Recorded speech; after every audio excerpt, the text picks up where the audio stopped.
ইয়াফুর গাদা ৬০তম প্যানেলে এসে চিৎকার দিয়ে বললেন, ইয়া রাসূলুল্লাহ, আমি ৬০তম পুস্তান, আমার গায়ের উপর আমার মালিক নিজে চড়তে চাইলো, মাল দিতে চাইলো, কোনো কিছু বাহন করলাম না। আমার নবী হেসে জিজ্ঞাসা করলেন, গাদা কেন তুই এই ধারাবাহিকতা নিতে লাগলি না? নুন খাইলে গুণ গাইতে হয়। দুই চোখের পানি গাদা ছেড়ে দিলেন, এলান দিলেন, ইয়া রাসূলুল্লাহ, ৫৯তম আমার গোত্রের মধ্যে একজন প্রতিজনের গায়ে আদম ও সফিউল্লাহ থেকে ঈসা রূহুল্লাহ পর্যন্ত ৬০ জন নবীর বহর আমাদের গায়ের চড়া ছিল। কিন্তু ইয়া রাসূলুল্লাহ, ৬০তম প্যানেল যখন ঘোষণা হয়ে গেল, আপনি খাতেমুন নবী, কোরআনে পাকের ঘোষণা পেয়ে গেলাম। আমার প্রিয় রাসূল দুরুজানের সরদার নবী সাল্লাল্লাহু তাআলা আলাইহি ওয়াসাল্লামের হায়াতে জিন্দেগানির মধ্যে ইয়াফুর নামের একটি গাদা ৬০তম পুস্তান তার চলে আসলো। ৬০তম পুস্তানের ৫৯তম পুস্তান, ওই ৬০তম পুস্তানের কাছে এলান হলো, এই গাদার দল, খবরদার, জন্তু হতে পারস কিন্তু তোর দাম কম না।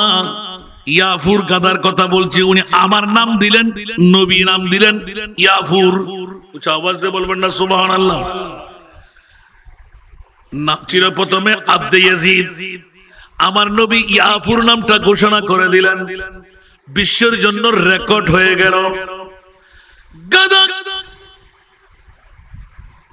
নিজের ধারাবাহিক ভাবে শুরু থেকে আস্তে আস্তে আস্তে আস্তে মালিকের সাথে যুদ্ধ ঘোষণা করলো।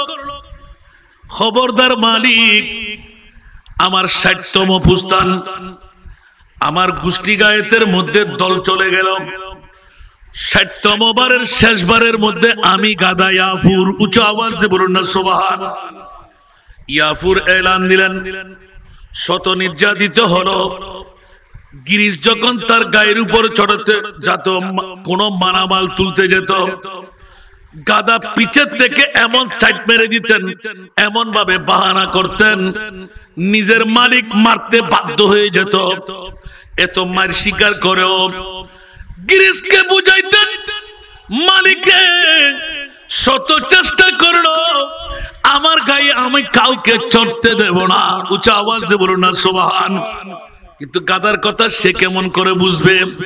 আমার প্রিয় রাসূল যেই জন গাদার জন্তুর কথা, ১৮,০০০ মখলুকাতের কথা বুঝেন, উচ্চ আওয়াজ দিয়ে বলুন না সুবহান। বন্ধুরা, বাবারা, ভাইরা আমার, বড় নাজের খেলা। শুরু থেকে ৬০তম পুস্তানে এসে গাদা এলান দিয়ে দিলেন, একদিন দুঃখ দুর্দশা মুসিবত নিয়ে মুস্তাফার দরবারে, ইয়া রাসূলুল্লাহ,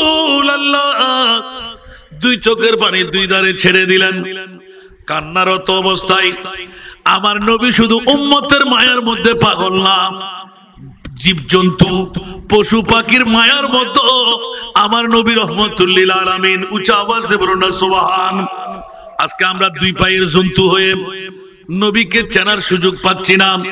আরামের বিছনায় ঘুমাইতে গেলাম, বিবি আমার সঙ্গী, সন্তান আমার সঙ্গী, মা আমার সঙ্গী, বাবা আমার সঙ্গী, বন্ধু বান্ধব আমার সঙ্গী। খোদার কসম বন্ধু, রং করতের কাপড় পরে যখন কফিন পরে আপনাকে কবরে যেতে হবে, দুনিয়ার জগতের কোনো বন্ধু আপনার সঙ্গী হবে না। একমাত্র কবরের সঙ্গী হওয়ার জন্য আমার প্রিয় রাসূল সেজদায় রেজা হয়ে, মাওলা যদি মন চাই আমার রূহ কবজ করে নাও, আল্লাহ বলে দিয়ে ওয়ালা সাউফা ইউতিকা রাব্বুকা ফাতারদা। এ আমার প্রিয় রাসূল, আপনাকে মারার জন্য আমি বানাই নাই, রহমাতুল লিল আলামিন করে আপনাকে বানাইলাম। আপনি যা চাইবেন আমি আল্লাহ তা আপনাকে দান করে দেব। একটু জোরে বলুন না সুবহানাল্লাহ। সারে দুনিয়া কো মুখালিফ कुछ भी नुकसान नहीं, डर नहीं कुछ गम नहीं, जब रहमते रहमान है। अकबर बोलो ना सुभान अल्लाह। ফাইন তাওয়াল্লাউ ফালামু আন্নাল্লাহ মাওলাকুম, জোরে বলুন না সুবহানাল্লাহ। আমার আল্লাহ বলতে লাগলেন সারা বিশ্ব তোর বউ, তোর সন্তান, তোর বন্ধু, তোর যদি বিরাট বাজন হয়ে যায়, আমি মুনিবকে একবার তোর বন্ধু বানা। আমি মুনিব ওয়াদা দিচ্ছি বিশ্ব এক কাট্টা হলেও তোর একটা ডোম ছিঁড়ে নিতে পারবে না।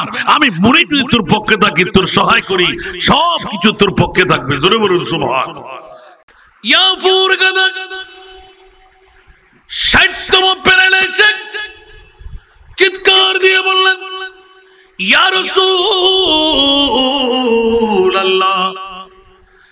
আমি 60তম পুস্তান, আমার গায়ের উপর আমার মালিক নিজে চড়তে চাইলো, মাল দিতে চাইলো, কোনো কিছু বাহন করলাম না। আমার নবী হেসে জিজ্ঞাসা করলেন, গাদা কেন তুই এই ধারাবাহিকতা নিতে লাগলি না? নুন খাইলে গুণ গাইতে হয়। দুই চোখের পানি গাদা ছেড়ে দিলেন, এলান দিলেন, ইয়া রাসূলুল্লাহ, 59তম আমার গোত্রের মধ্যে একজন একজন একজন প্রতিজনের গায়ে আদম ও সফিউল্লাহ থেকে ঈসা রূহুল্লাহ পর্যন্ত 60 জন নবীর বহর আমাদের গায়ের চড়া ছিল। কিন্তু ইয়া রাসূলুল্লাহ 60তম প্যানেল যখন ঘোষণা হয়ে গেল, আপনি খাতিমুন নবী, কোরআনে পাকের ঘোষণা পেয়ে গেলাম, মা কানা মুহাম্মাদুন আবা আহাদিম মির রিজালিকুম ওয়ালাকিন রাসূলুল্লাহ ওয়া খাতামান নবীন। উচ্চ আওয়াজ দিয়ে বলুন না সুবহান। এই আয়াত শুনে আমি কাঁদতে লাগলাম, ইয়া রাসূলুল্লাহ, আমি গাদার জিন্দেগির মধ্যে আখির জামানার নবীকে পাবো কি? সবাই ভাগ্যবান হলো, সবাই তকদিরওয়ালা হলো, আমি কি তকদির বিহীন হলাম? এই কান্না দিতেই আমার প্রিয় রাসূল অন্তর দিয়ে জড়ায়ে ধরলেন, ও গাদা কি বললি, কি বললি? আজকে তো তোর ভাগ্য ফলে গেল, রহমতুল লিল আলামিন নবী তোকে মালিক হয়ে গেল। জোরে বলুন না সুবহান। তাড়াতাড়ি গাদা নিয়ে নিলেন, এলান হয়ে গেল। পূর্বেকার নাম এক এক করে গাদা বর্ণনা দিয়ে আস্তে আস্তে আজকে থেকে আমি রহমতুল লিল আলামিন নবী, তোর গায়ের উপর আমি সওয়ার হব। আজকে সওয়ার হয়ে তোর নাম দিলাম ইয়াফুর। উচ্চ আওয়াজ দিয়ে বলুন না সুবহান। এবার ইয়াফুরের কাছে আমার মুস্তাফা যখন চড়ে গেলেন, গাদা কিন্তু শুধু জবানটা বেঁধে রাখতেন। আমার প্রিয় রাসূল মুখ খুলে বলতেন, হযরত আবু বকরকে ডাক দাও, ওমরকে ডাক দাও, ওসমানকে ডাক দাও, আলীকে ডাক দাও। 1 মিনিট দেরি নাই, ওই গাদা দৌড় দিয়ে গিয়ে দরজার কড়া নাড়তে লাগলেন, মাথা দিয়ে মুখ দিয়ে তাড়াতাড়ি বের হতেন, ইশারা দিয়ে বুঝাই দিতেন, আমার প্রিয় রাসূল তোমাকে ডাকছে। উচ্চ আওয়াজ দিয়ে বলবেন না সুবহানাল্লাহ। এবার ইয়াফুরকে রাস্তায় ঘাটে যে যেদিকে পাই এত সম্মান দেখাইতে লাগলেন, খাবার দিতে লাগলেন। ইয়াফুরও বড় মজা মজা করে খেতে লাগলেন। আমার মাহবুব নবী গায়ের উপর হাত বুলাইয়ে দিলেন। যখন ইয়াফুর চাইতেন, আমার নবী চড়ে বসতেন। না না না, ইয়াফুরের প্রেমের মামলা বিশ্বকে জানান দিয়ে দিলেন। যেই দিন আমার প্রিয় রাসূল পৃথিবীর জগৎ থেকে ইহদন ত্যাগ করলেন, পর্দা করলেন, সামান্য সময়ের জন্য ইয়াফুর আর 1 মিনিট দেরি করলেন না। আহার বন্ধ করে দিলেন, মানুষের সাথে দৌড়াদৌড়ি বন্ধ করে দিলেন, নিজের জীবনটুকু উৎসর্গ করে দিলেন। একটা কূপের মধ্যে ঝাঁপ মেরে পড়ে নিজের জানটুকু কোরবান করে দিলেন।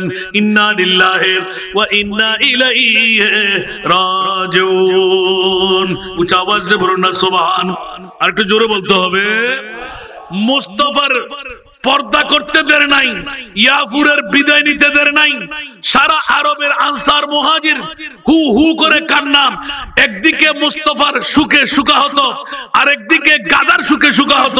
সারা বিশ্বকে জানাই দিয়ে দিলেন, পৃথিবীর জগতের মধ্যে এই আমার কোন দরজার নবী, যেই মুস্তাফা পৃথিবীর জগৎকে জানাই দিলেন আমার প্রিয় মাহবুবের প্রেম প্রীতি ভালোবাসার কারণে মুনিবের সাথে এত হৃদ্যতা আন্তরিকতা, মুস্তাফাকে না পেলে আমার জীবনটুকু আমি রাখবো কেমন করে? জোরে বলুন না সুবহানাল্লাহ। আসাদ গাইয়ে হওয়া মানে তো হস্টেল না হলো উগ্র গাদো যদি আন নবীরে ভালোবাসিয়ে রে পৃথিবীর জগতের ভিতর মানুষের মতন খাস গরিবের ক্ষমতা ভাই বেলাই শেষ পর্যন্ত গাদাইবের ক্যাশ, গাদাইবের চামড়া, গাদাইবের বিভিন্ন আসার ব্যক্তির মানুষ হারে হারে নেবে সুবহানাল্লাহ। তো ইয়ানোর সম্পর্কে বোধ কেউ কি লোকাল গুজি গাদারে তো মর্যাদা। হ্যাঁ গাদাইবে আন নবী সজ্জি রে গাদার মর্যাদা বাড়ে গিয়ে জাননি ভাবে। আর মুস্তাফার নূরানি সুল মুবারক খালিদ বিন ওয়ালিদ উগ্র টুফি যুদ্ধের ময়দানত হারাবে লাগি তলোয়ার আতর লই শুধু গুরফা খাদ্যে তোর আট টুবিও তালাশ করি দাও ওমা যুদ্ধের ময়দানত তোর জাম দিবে না দেখু দে এন্ড টুবি কে তো দে লাগু খোদা টুবিয়া দলাই তোর দিন টুবির ভিতরে কাল জিনিস আছে আর নবীর কান সুল মুবারক আছে আকানা বড় করে সুবহানাল্লাহ। না আজিয়া আর আলহাজ আব্দুল মজিদ और 3,08,000 টিয়ার মুশাবাই আয় কই দাবার ওর কথা নইয়ান ওনারা হাইয়ুন আলহামদুলিল্লাহ প্রতি বছর হাবেল্লাই মনতা অন্য ভরিব না বাজি দোয়া করন ভরিব না তো দোয়া করত বইগুলি কবুল হইব না আজিয়া তা আর মুস্তাফাইতে উড়ানো দায় বুঝে না সুবহানাল্লাহ। ইয়া অদো দে আন নবী খালিদ বিন ওয়ালিদের জবাব দে তোরা যুদ্ধ করন দে আই এ পর্যন্ত জীবনত কোনদিন পরাজয় নইনি একখান কারণ আর টুবিবের ভিতরে আর মুস্তাফার একখান সুল মুবারক আছে নবীর সুল মুবারক আর টুবি দাসিল দেই কোন যুদ্ধে আর পরাজয় করি না পারে এত লাই আই পরাজয় ওবের আগে আর নবীর নূরানি টুবি মুবারক যদি তোয়াই ভাই আই এখনো আর ঈমান আই জয়ী আকানা বড় করে সুবহানাল্লাহ হইবেন। मैं तो बीमारे नबी हूँ। MBN TV একটি ইসলামিক ইউটিউব চ্যানেল।